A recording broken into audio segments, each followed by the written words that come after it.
Aujourd'hui, on va plonger au cœur d'un article scientifique pour comprendre comment, concrètement, on teste un vaccin. On va voir que c'est une véritable enquête menée avec une rigueur incroyable. On s'en souvient tous, 2020, le monde entier était comme suspendu. Et face à cette urgence absolue, des équipes de recherche du monde entier se sont lancées dans une course contre la montre pour trouver la solution, un vaccin. Mais voilà la question fondamentale. Comment être certain qu'un vaccin fonctionne et surtout qu'il ne présente pas de danger ? Eh bien la réponse, elle se trouve dans un processus scientifique ultra méthodique. Et c'est ce processus qu'on va décortiquer ensemble.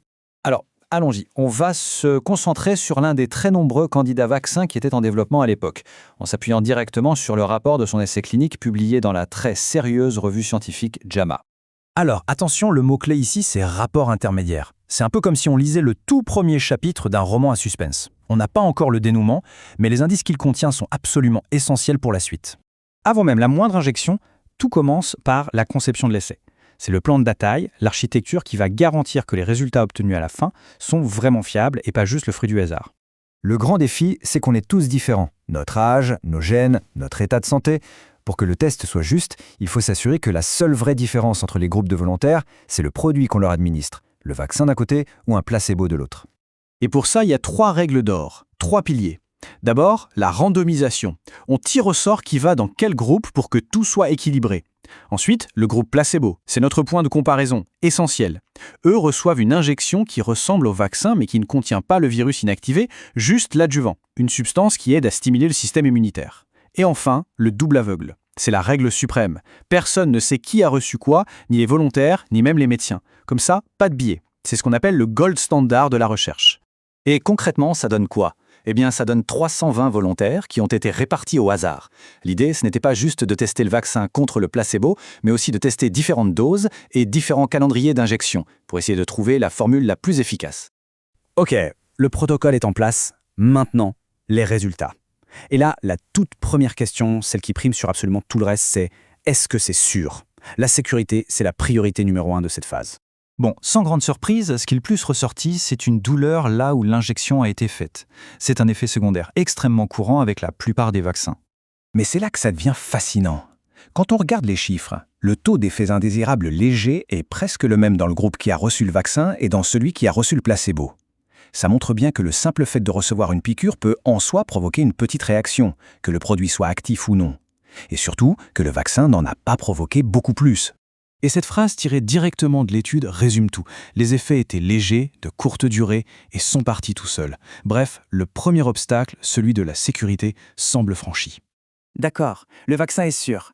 Mais maintenant, la deuxième grande question. Est-ce qu'il fait quelque chose ? Est-ce qu'il parvient à réveiller et à entraîner le système immunitaire comme prévu ? C'est ce qu'on appelle l'immunogénicité. Pour mesurer ça, les scientifiques cherchent une chose bien précise, les anticorps neutralisants. Il faut les voir un peu comme les forces spéciales de notre système immunitaire, des unités d'élite surentraînées pour reconnaître le virus et le neutraliser avant qu'il ne fasse des dégâts.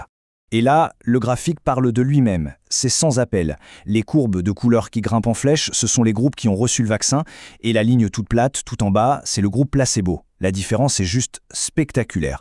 Le vaccin déclenche bien la production massive d'anticorps qu'on espérait. Pour que ce soit encore plus parlant, l'étude met un chiffre en avant, 247. C'est le niveau moyen d'anticorps atteint par le groupe qui a eu le meilleur résultat.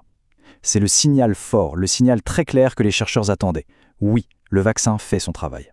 Bon, alors si on fait le bilan de cette première étape, qu'est-ce qu'on a vraiment appris ? Quel est le verdict ? En résumé, il y a 2 grandes conclusions. La première, c'est que le vaccin semble sûr, avec un faible taux d'effet indésirable. Et la deuxième, c'est qu'il déclenche bien une forte réponse immunitaire avec la production de ces fameux anticorps neutralisants.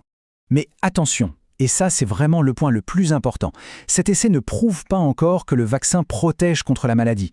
Ce qu'il prouve, c'est qu'il est suffisamment sûr et prometteur pour passer à l'étape suivante, les immenses essais de phase 3, sur des dizaines de milliers de personnes. C'est en quelque sorte le ticket d'entrée pour la grande finale. Et tout ça nous laisse avec une question assez vertigineuse. Cet essai illustre parfaitement cette tension permanente en science, surtout en temps de crise. Comment aller très très vite, parce que chaque jour compte, sans jamais sacrifier la rigueur et la sécurité. C'est un équilibre incroyablement délicat et c'est le grand défi qui a marqué toute cette période.